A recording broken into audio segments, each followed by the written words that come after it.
Right. Bismillahir Rahmanir Rahim.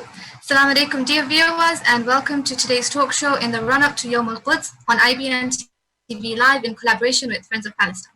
Yom al-Quds is this Friday, and it's the day that Imam Khomeini rahmatullah alayh designated for us to remember the oppressed, because indeed Allah says in the Holy Quran in Surah An-Naml, verse number 60, surely Allah enjoins the doing of justice and the doing of good to others. Since 1948, when the Balfour Declaration was signed, Palestine became one of the most oppressed lands on earth in modern history. The British decided upon the creation of the State of Israel, and Palestine was occupied.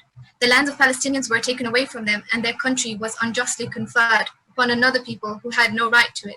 Perhaps the most vivid memory of the beginning of the awareness of the occupation of Palestine in our minds is from the 2009 Gaza war, where our TV screens were covered with pictures of houses in the Gaza Strip being reduced to rubble, children in distress, and people being unfairly detained. However, the injustice began much earlier.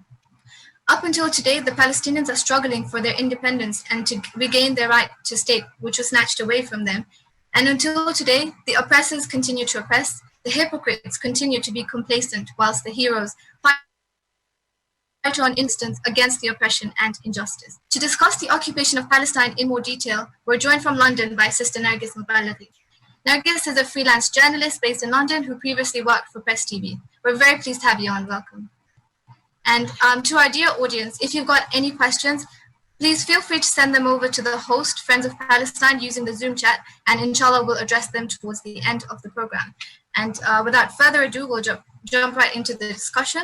So Narges, help us take a look back in history. How did the conflict begin? Who are the perpetrators? And on what basis did they justify the occupation of Palestine? Okay, well, first of all, salam, and thank you for inviting me on. Good to speak to you from London.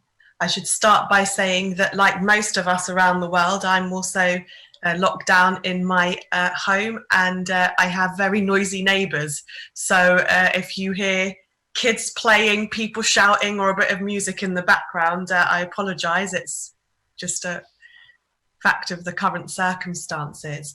And yes, obviously we are in the last week of Ramadan, and there's been two events, one that's just gone by and one that's coming ahead on Friday, which is Al-Nakba Day and Al-Quds Day. So a good moment to reflect on this issue, this very pertinent issue with a long history and a lot of present day consequences as well. And I think it's good to look back on the history, actually, because it's something we don't often do. And when you said to me that we're going to look back and kind of tell the building blocks of this conflict and this situation, I thought how much time has gone by, and you kind of move with events, and very far too often you don't go back and think about those basic, those building blocks of this conflict. So Palestine, of course, we know is an ancient land. It's got a really rich history. And it's got a history in which Muslims, Christians and Jews lived peacefully alongside each other for centuries under Ottoman rule. And at that time, of course, it was predominantly a Muslim population. So if you look at, for example, 1914, it was 84% Muslim, 11% Christian and 6% Jew. But it was a peaceful society. These three religions lived peacefully alongside each other for centuries. And during the 19th and early 20th centuries, there was this growing call for Palestinian independence from Ottoman rule. And during the First World War, Britain pledged to support that liberation for the people of the wider regions in return for them rebelling against the Ottomans. So there was this British support in those very early years of modern Palestinian history that was kind of rooted in geopolitics, as so much of what's happening today in Palestine is as well. In fact, at that time, Britain had secretly agreed to divide the area up between themselves and the French. So in those early years of the 20th century, there was that geopoliticking going on. And during that period of history as well, Britain also promised the establishment in Palestine of a national home for the Jewish people. And Britain was a pivotal superpower in that area at that time, because of course it occupied Palestine in 1917 in a British mandate, and then remained there until 1948 in the creation of Israel. And the other thing that was happening during that period of time was an ideology called Zionism was also forming. And it actually wasn't formed in the Middle East, and it wasn't formed in Palestine. Rather, it was an ideology that was formed in Europe. And for those of you who are watching it and who are interested about reading that kind of history of modern Palestine, I'd recommend a book by Ilan Pepe, who's an Israeli historian. And in his book, he notes that Zionism was an invented ideology rather than a revealed one. It wasn't a divine ideology, and it was founded by a man called Theodor Herzl. And there was actually a lot of Jewish opposition to Herzl's ideology within the Jewish community, with many arguing against it, saying it was a secular ideology. And many traditional rabbis forbade their followers to follow Zionism in the early years. And Zionism was one of only a few Jewish political ideologies that were forming at that time. But obviously, European history, we all know European history of that time, as anti-Semitism and violence against Jewish people spread across Europe in the mid-20th century. And there was other issues as well, political issues at that time, that led really towards an acceptance of Herzl's ideology. And we saw at that time, in the mid-20th century, settlers leaving for the very first time, mostly from Russia, going to Palestine. And maybe a lot of your viewers might have heard of the Rothschild family, but it was in those early years, those settlers turned to Baron Edmund Rothschild, who was very rich and who was supporting those early settlers. And that wasn't a relationship that lasted very long, but that was the early history of Zionism and Jewish settlement into modern settlement, Zionist settlement into historic Palestine. And Britain played a very particular role in the formation of Israel. As I said, they promised a homeland in Palestine. And that was really rooted in two reasons, as I said. There was a political reason where they wanted to align themselves and get cooperation with Ashkenazi Jews at the time who were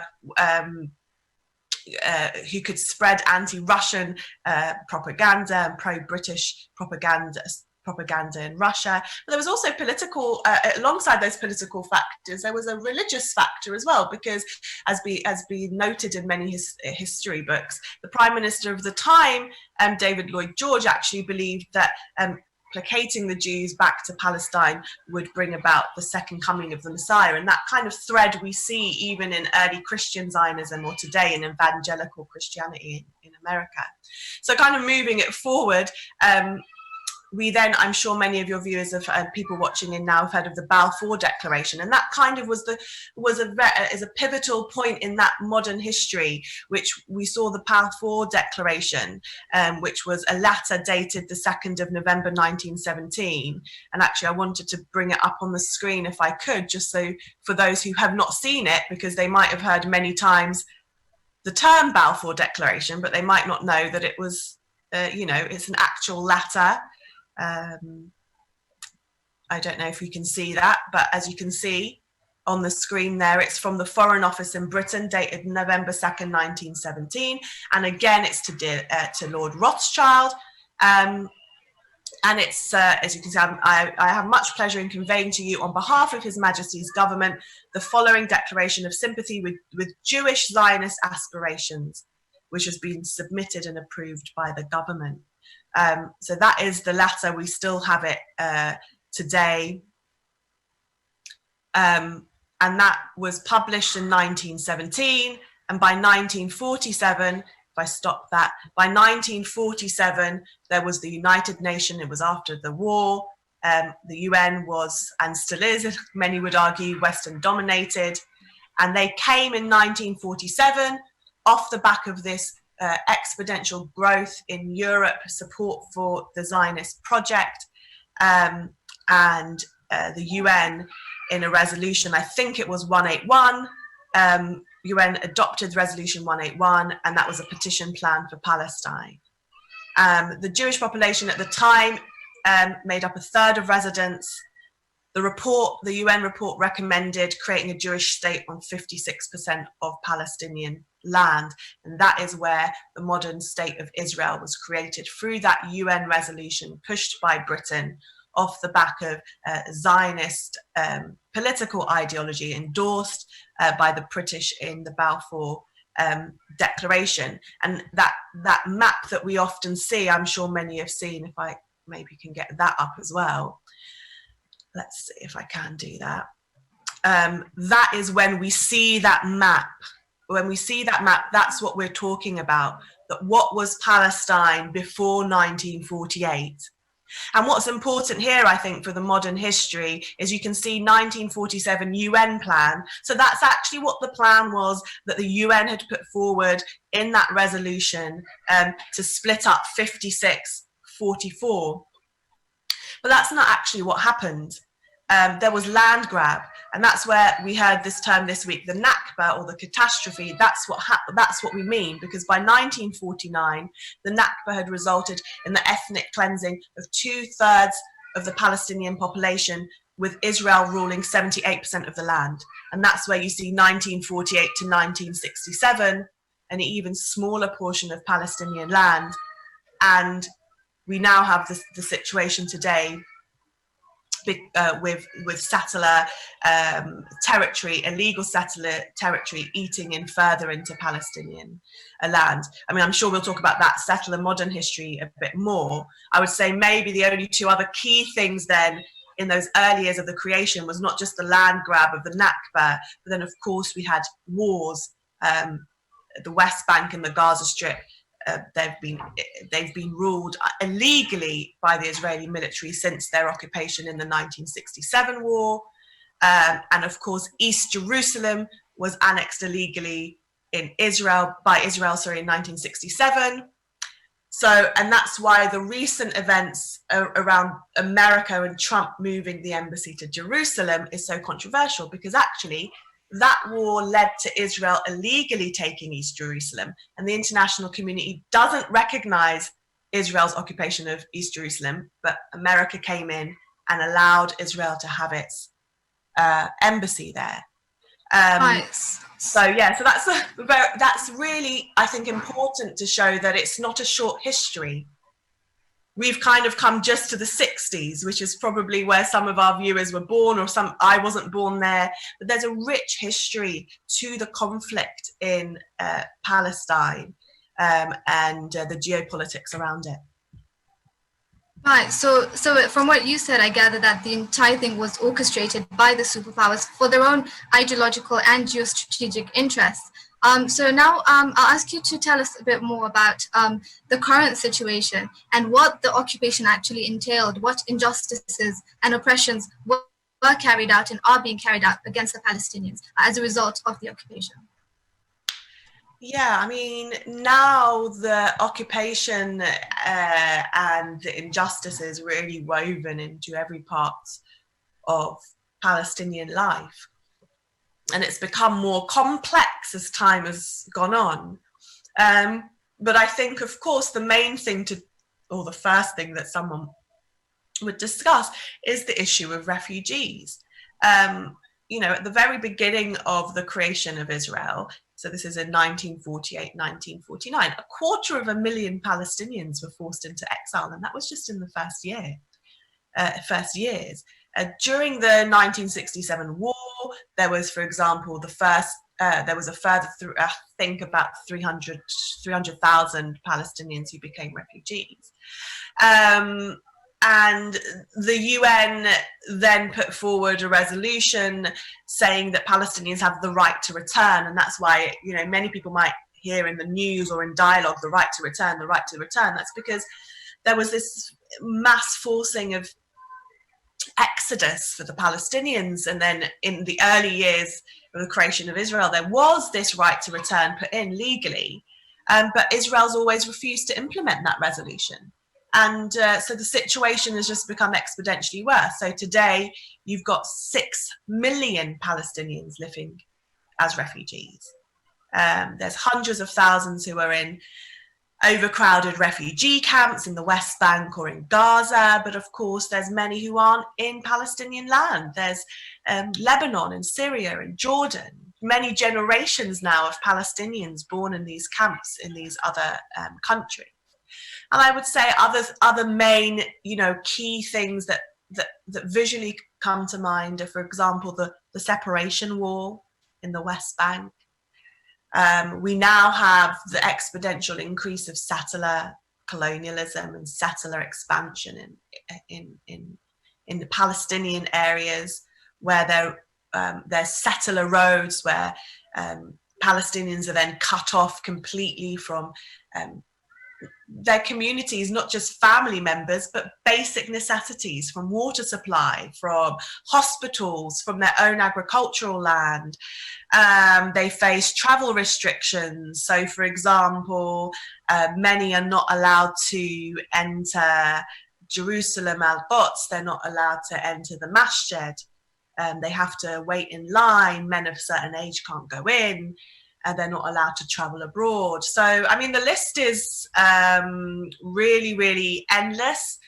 The regime and the systemic way in which Palestinians are being treated in Israel and in illegally annexed land in Palestine is the reason why people say it's similar to South Africa and the apartheid regime, because it's a similar system. And actually, early Israeli political thought studied and took from the apartheid regime. So that's why it's widely recognized as being a system similar to apartheid in South Africa. So really it affects the day-to-day lives of the Palestinians, and every single day somebody who's traveling to work or just living in their home is struggling because of the lack of electricity, for example, the lack of access to clean water, the lack of access to medical supplies and healthcare. So I mean, as a result of that, we do see the Palestinians resisting against this occupation, against this daily treatment that's completely inhumane. But tell us a bit about the media bias in covering these acts of resistance by the Palestinians, because all we see is, the mainstream media framing this as, the Palestinians are terrorists, and, really covering the understory, which is what is causing them to act in the way that they're resisting. Yeah, I mean, I think that obviously the bias in the mainstream media is clear and evident, and it has become more obvious over the last decade or so. Sometimes you see the imbalance really obviously, and study after study shows that. So, for example, there's been even in years even back in 2004, so this is before the advent of social media and things like that. I mean, there was a study for CBS, and it analysed CBS over a 1 month period, and it found that if you can guess what percentage of Israeli deaths it reported and how many percentage of Palestinians, and actually it reported 202% of Israeli deaths. And when it came to Palestinian deaths, it only reported 54%. So literally in the figures, it was that if you were an Israeli, you counted as 2 humans. And if you were a Palestinian, you counted as half. So there's these kind of obvious ways that you see it. Or you might see it in the representation of people they bring in for interviews. Then there's the more basic level. So you see that same type of bias in the news wires. So, for example, Associated Press is a news wire which is giving out information to other news agencies to report. So, news outlets get their information from the wire, and they had the similar kind of thing. So Israeli deaths were reported 2 times higher than Palestinians. So that's when it's really obvious. But then there's kind of subtle ways as well of bias, which is woven into a narrative. And in the example of Associated Press, the wire, you can see it in the placement of stories. So there was a period of time, I can't remember now, I think it was maybe a couple of months, where they looked at child deaths, violent child deaths in Israel and in Palestine, and AP gave 9 headlines to 8 deaths of Israeli children, and there was 179 Palestinian children that were killed, and they covered 27. That's the obvious bias, but the subtle bias was where it was placed. So the 9 articles on the Israeli children all got headlines. None of the 27 even got a headline or a sub or a first line coverage. So it was always something embedded somewhere further down in the article. And you can also see it in the language. I'll just add this because I think that's really important for people to start picking up. That's how media makes a narrative. It's in the language. So a lot of the time in Western mainstream media, you'll hear neighborhood instead of settlement. You'll hear disputed settlement rather than illegal settlement. So that language is very subtle, but it's there. Yeah, but what allows this to continue where, the liberal world will, stand up for human rights and pretend to stand up for human rights, but where there's a very clear violation of human rights, it's not representing that correctly. So would that be because of the role that the superpowers have to play in, controlling the media and their interests in Palestine? Can you tell us a bit more about that? Well, look, I think the relationship between politics, the economy and the media is there. I think that it's never been we can't say it's never been top down. There has been, we have heard how there was, American CIA programs to control certain news outlets and whatever. So, but what I'm saying is it's not such a simple top-down relationship. There's interests that are aligned, and there's people with power and influence that will tend to combine those interests. So I don't know, if you're Rupert Murdoch, you're a billionaire. So you already have interests in the economy and in big business and keeping your money. But you also own news outlets. And if you own a news outlet, one part of that news outlet might be to get advertising, to do well as a business. So then you'll always lean towards that. But with power comes influence, and you will be involved in, not to say Rupert Murdoch is, but you might be involved, you might have shares in an arms company. So these things are intertwined, and that's why we've seen the mainstream behave as it has for a long period of time. What I do think, for example, you mentioned I worked at Press TV. I do think what's happened in the last 10 to 15 years in the media that's changed the game for Palestine is the advent of alternative media A and then social media B. Because what happened at the advent of 2006-07, when there was Press TV, Al Jazeera, the advent of alternative media that was on mainstream platforms. So in the UK, it was on the Sky platform. Is that people, your average Joe sitting at home was flicking through the BBC, through the other news channels, and they were saying something about a conflict, and then suddenly they'd go one channel up, and it would be Press TV or Al Jazeera, and suddenly the conflict looked completely different. And I think 2009, the Gaza war was the turning point of that, because people were watching the BBC and it was this really bland thing with an Israeli official going, oh, Hamas is using children as human shields and everything's evil. And then you just go up one channel and suddenly Press TV has got 24-hour live news coverage of the destruction and decimation of the entirety of Gaza. And that changed the narrative.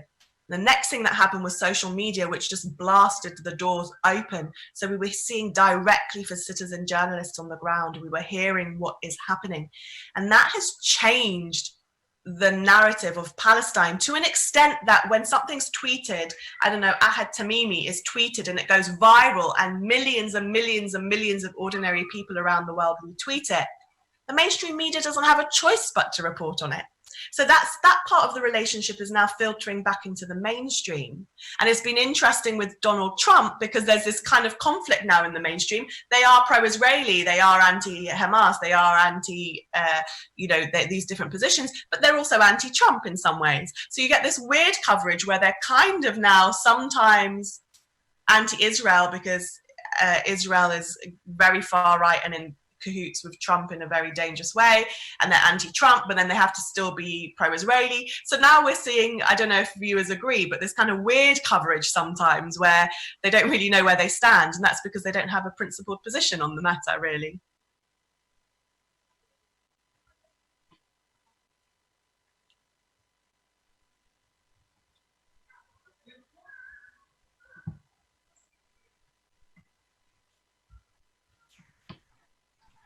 who supports Palestine and who doesn't. You talked about them and then the countries that have supported the existence of the state of Israel. So can you tell us about the other side now? Who's supporting Palestine in terms of, the world scale? Which countries are supporting Palestine, especially the Muslim countries? Give us a brief of, the hypocrisy in some of the countries and, which countries are actually, genuinely trying to help the Palestinians regain their rights. I don't know. You were frozen for about a minute, so I didn't catch the beginning of your question. But I think the end of the question I caught was to talk about kind of regional powers and who's supportive of Palestine and not. Right. Yeah. Yeah. Look, I think first and foremost, we need to accept something about the geopolitics of the region, which is that not everybody has the same view. And so the answer to that question may be somewhat subjective. I think that certainly some things are clear and indisputed, which is that certain countries such as Saudi Arabia and Bahrain and the Emirati kingdoms, the sheikdoms, the Arab sheikdoms, who get a lot of American dollar money, have increasingly, and especially since Donald Trump,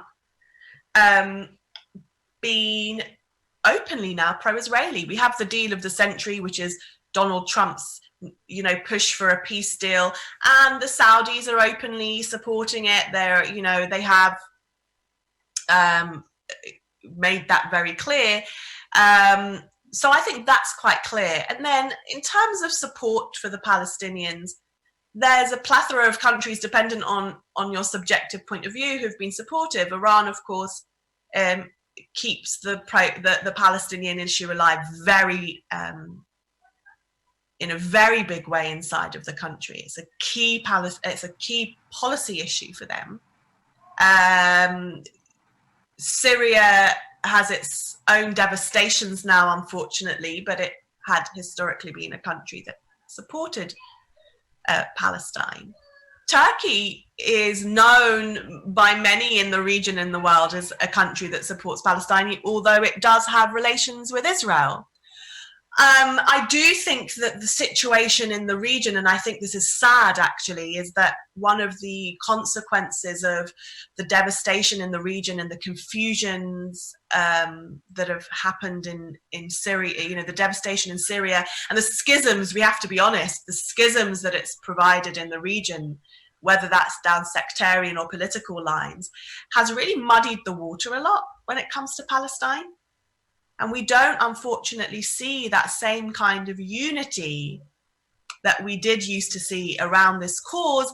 And that's sad, because that's a victory for the enemies of Palestinians and the enemies of all people in the region, whatever sector they might come from or whatever political subjectivity they might have.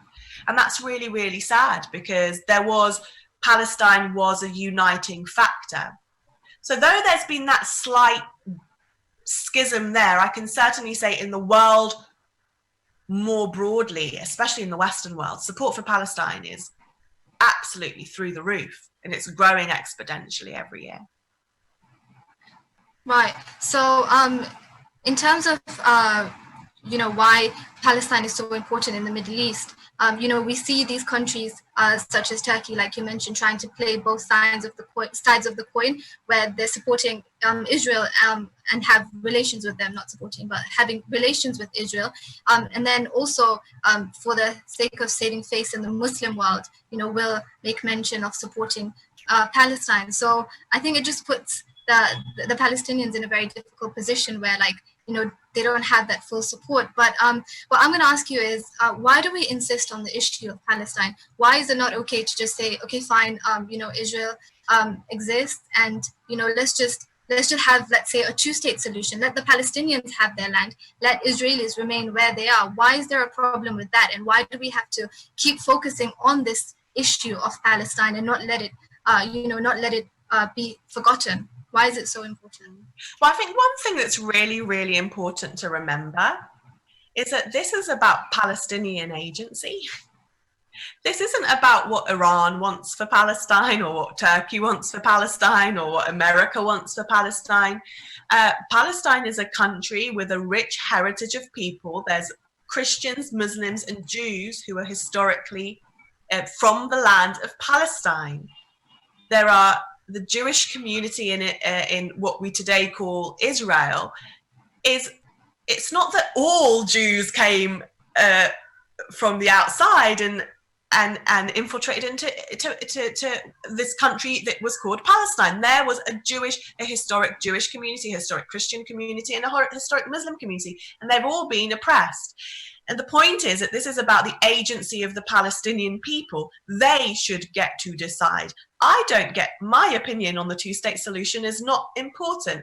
It's the opinion of Palestinians. If Palestinians choose a two-state solution, then that's okay with me. And if Palestinians choose a one-state solution, then that's okay with me. But then you look at what is it that the Palestinians have chosen? And what is it that the Palestinians have asked us for? If we keep the Palestinian case alive, it's because Palestinians ask us to keep their story alive. If we do buy a BDS, which is boycott, divest, and sanctions, it's because that's not some hippie it's not some hippie thing that started in Europe. That's because Palestinians asked us to do BDS. If we protest, it's because Palestinians ask us to protest. So I think it's really important to root the solution in a Palestinian point of view. Then you recognize the fact that the Palestinian voice is being systemically oppressed.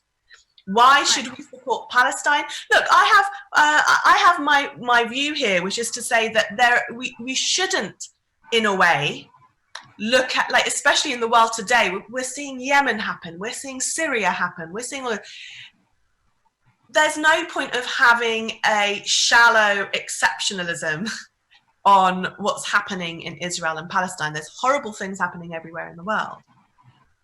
But I think it's your responsibility in a moment of time as well. It's to say, what would you have? We couldn't have had that argument about South African apartheid. Clearly, when you look back at history on a system like South Africa apartheid, we know who the people were that were saying, oh, just, compromise with the apartheid regime, just have a two-state solution, well, no, we knew that was wrong. So we need to be able to extrapolate that principle to what we're going through today.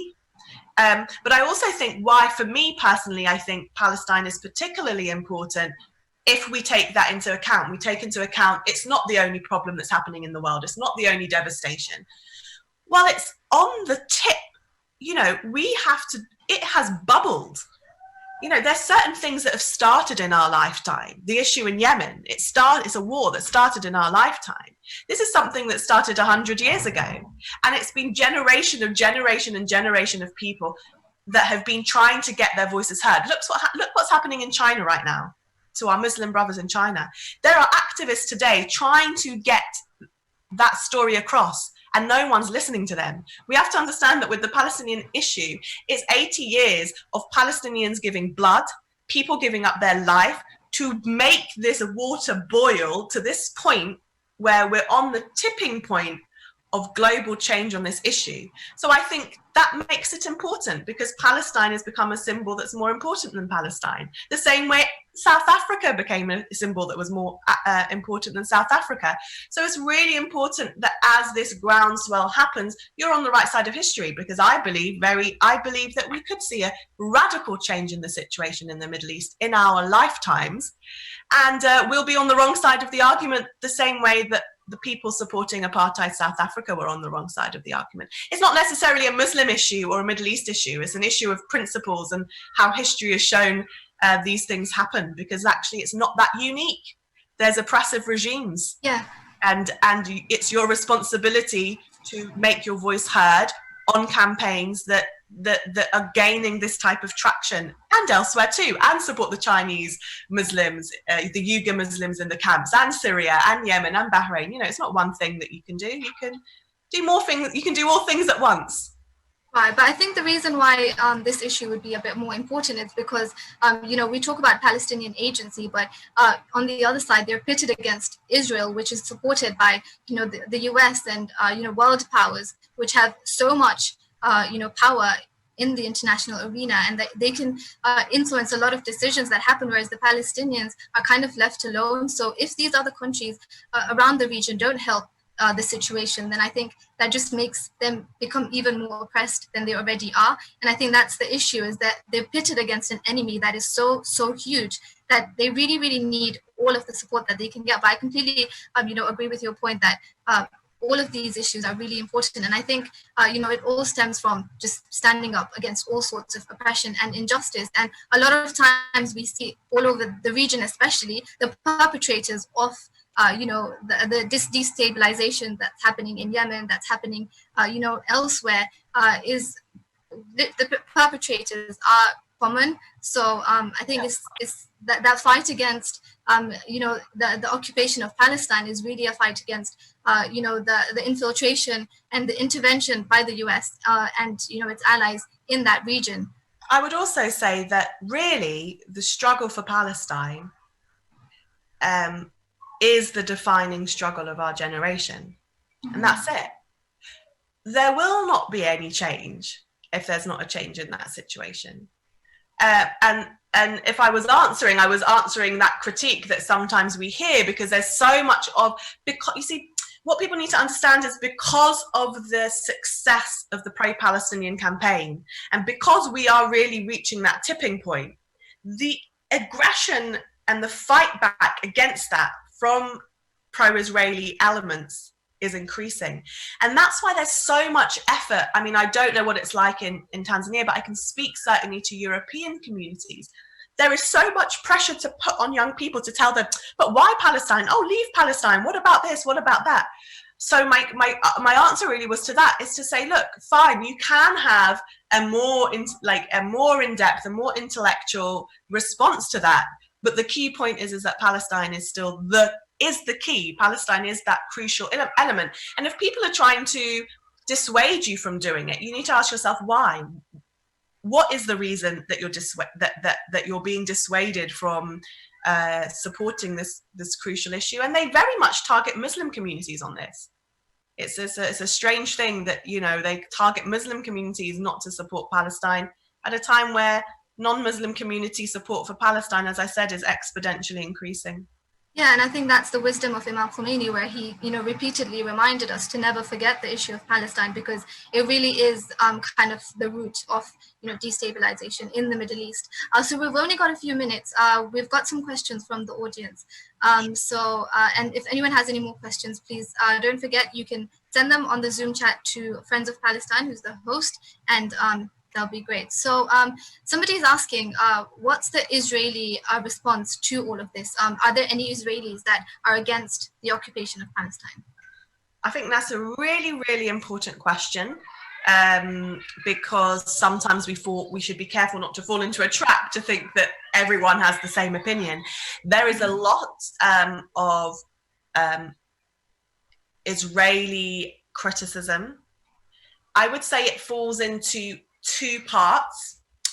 There are Israeli Jews who have emigrated in this period to Israel, who are anti-Israel as an entity, and they do things like they refuse to join the Israeli army, and many young men are imprisoned because they refuse to join the Israeli army.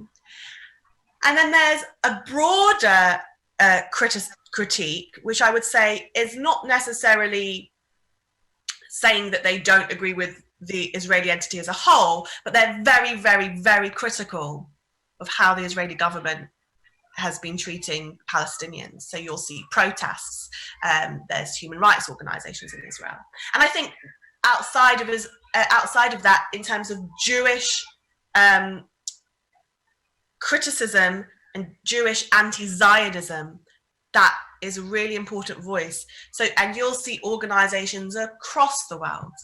I think the most well-known probably Jewish group, there is a group called If Not Now, which is young Jewish people who are against Zionism. Who else do we have? There's many like Jews for Palestine organizations. There is one in the UK. Oh, it's called Judas. I'm wrong to think that there is not Jewish opposition to Zionism. As I said at the beginning, actually Zionism was one of several political ideologies that were being touted at the time, but Zionism managed to get ahead in that period of time. I think it's really inspiring. So just one last quick question, if you can answer that in just 1 minute. Somebody's asking, is the aggression only a physical battle? And if not, how do you think it has affected Palestinians psychologically, especially those who have, for instance, lost their husband and children, and especially on the children themselves? How is it affected? Yeah, that's it really. I mean, I think that there's probably no real way of even defining or quantifying the kind of trauma that Palestinians go through, especially in Gaza. I mean, I know, I mean, I'm not an expert in this field, but I know that, for example, there was a statistic in Gaza, I think it was over half of children have post-traumatic stress disorder. So, you know, especially in Gaza, where, you know, it's a blockade and there's constant military intervention and bombing, and that's the kind of generational trauma that societies dealing with this kind of war have to grapple with. And we often think about that. I mean, if you kind of think about lockdown now, and you know, inshallah and alhamdulillah, most of us watching right now are probably in a very privileged position. You know, we've got you know, the devastation that we've been told to stay in our homes for a couple of months and eat a lot of food, it really makes not leave. You know, but and it really makes us reflect on the situation that the Palestinians, specifically in Gaza, face every single day, where they're literally constantly in lockdown. In the interest of time, we're going to have to end here, and I'm really sorry if anyone's questions weren't answered. Thanks to the audience for your questions, and thank you so much for that comprehensive roundup, Narges, and we really appreciate you coming on the show. So yeah, to end it, let's all just make a collective dua that Allah hastens the reappearance of the Imam of the time, so that inshallah Al-Quds is finally liberated, inshallah. Thank you very much, everyone. We're gonna end it here. Thank you. Bye now.